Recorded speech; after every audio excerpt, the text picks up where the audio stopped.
author-blogger Caroline Critchfield of the blog SoCanShe.com. I'm so excited to be here with you today to share with you a project I designed. It's a small wallet. I call it my fold and stitch wallet. It's great for a child, or it's great for you just to throw in your purse. As you see here, there are 2 card slots. Inside you've got 1 pocket that's big enough to hold bills or coins, but on the outside there's a secret hidden pocket here that you can hold coins in also. So it's great. And you can also make it from scraps, and you can use 3 different fabrics, 1 for the interior and 2 on the exterior. So it's a really fun and fast project. And there are snaps that are optional. You can also use hook and loop tape for the snaps or just leave them out, but I love using snaps. So let's get started. So there are 3 pattern pieces. You can download the pattern pieces and all the instructions from our website. But there are 3 pattern pieces, A, B, and C. And you start out by cutting 1 piece of fabric from each pattern piece, and make sure that you put the markings on. On piece A and B, there are markings where you seam them together. And there are also some Velcro markings on each piece. And then you'll seam together piece A and B. And I've got a piece already seamed together here. And you can see it right here, and it has the Velcro markings on it. But before we sew the Velcro on, let's add some stabilizer. I like to use the woven fusible stabilizer. I think it gives it a really good feel.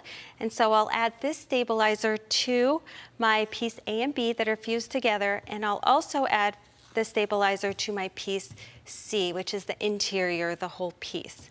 So after you add your stabilizer, then it's time to add the Velcro.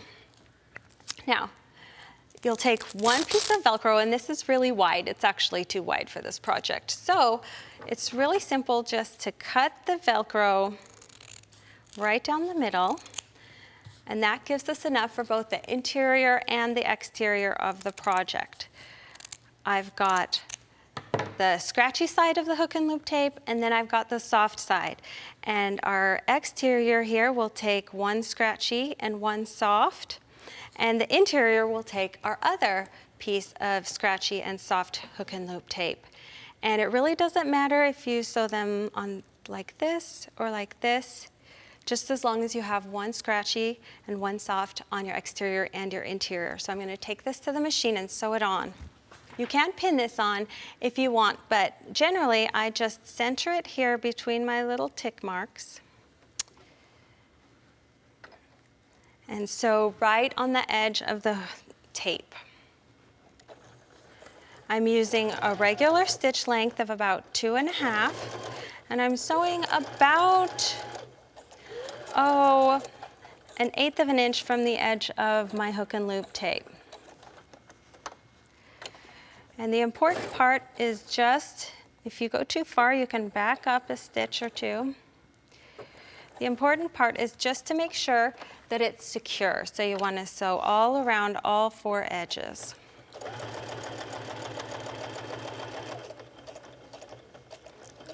And I'm using a heavy-duty needle here just so I don't break it, and I'll really need a heavy-duty needle later. And I'm also using a darker thread here so you can see it. You'll probably want to use thread that matches your project or that matches the Velcro white thread. But this brown thread is easy for you to see. I'm going to back up here and back stitch. And now my hook and loop tape, this side, is completely secure. So cut your threads. And then you'd want to sew the other one on right here. Now you see I have some already prepared.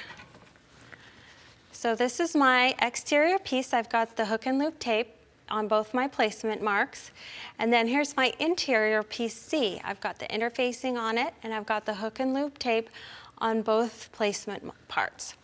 Then you'll just want to place these right sides together, and you see I have my other markings so I can be sure that I sew them correctly. So I'll place these right side together, and I'm just going to pin all the way around. Now you want to leave open the part opposite your double notch marking. So this side I'm not gonna sew, I'm only gonna sew 3 sides today. So just place as many pins as you feel comfortable with. That's good for me, although you could put more. And I'm gonna sew with a 1/4 inch seam allowance here. So all the way around, and I will sew the notched mark end closed, but not the unnotched end. I'll back stitch at the beginning.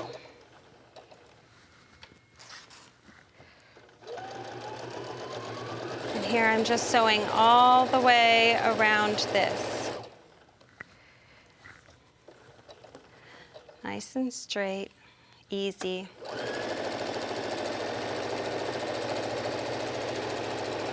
Your Velcro pieces are cut a little bit shorter, so they probably won't even go in the seam. Make sure that you turn the corner with your needle down.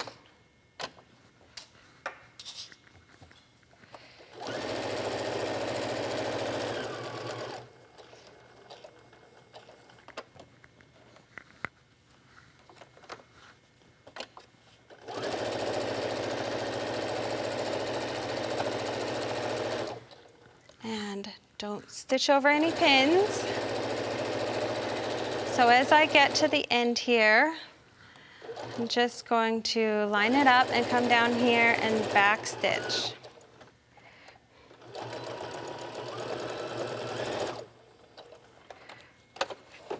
This is the opening.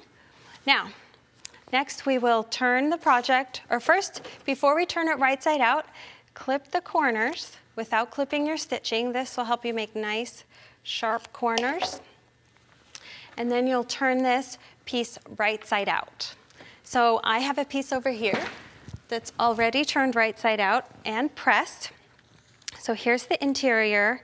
And after I pressed this right side out, then I tucked the edges of the opening to the inside by 1/2 inch, and you can see it's right here along the Velcro line, so it's easy to tuck those edges in. And then I just stitched this closed. You can see the dark thread, but of course you would use thread that matches. So after you sew that closed, then it's time to mark the placement lines for your snaps. So these snaps are easy and fun. You'll mark the placement on the interior piece. Use a ruler and a marking pen. So at this end, where you've got your main fabric, the snap is centered and 2 inches from the edge. So I'm gonna center it here in my ruler. And I'm gonna mark it right here. And remember, all of this information is on the website. You can download it for free and you'll have it. And then on this end, it is centered and 1.5 inches. So to insert the snap, we've got our handheld snap setter tool and awl to help you make a hole. And then we've got, each snap has 4 pieces. There are these presser pieces, the part that you push with your thumb. Those are the same. But then the inside of the snap, the 2 pieces look different. So we've got this piece right here, and then we've got this piece right here. So for one snap, these are the 4 pieces that you'll need. So where I made a mark right here, I'm going to make a hole with the awl. And don't worry about making your hole too big, it's not gonna show. So we'll make a hole, and then I'll put my snap through. And you can start with either piece, it doesn't matter.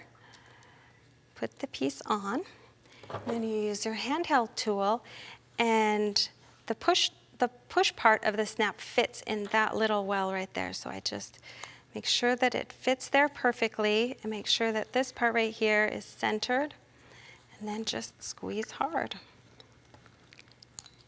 And it's that easy.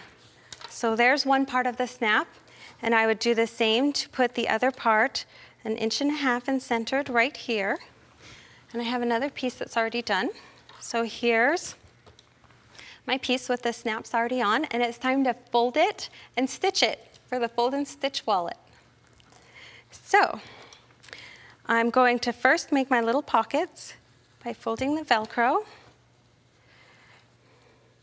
So once you attach the Velcro on each side and make your pockets, then you will fold this back. Now remember, the instructions are all on the website, and you'll fold this back so that it looks like that.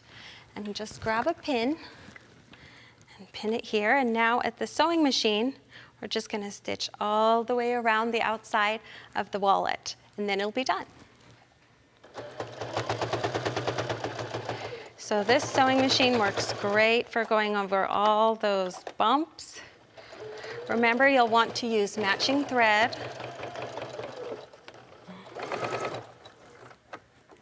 Turn at the corner.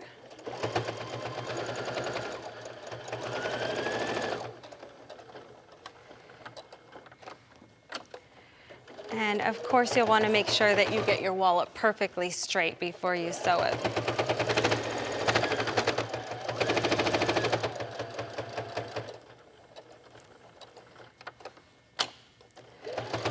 Sew all the way around.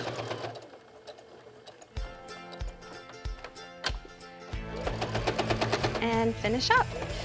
And your fold and stitch wallet is done for the next time you're on the go.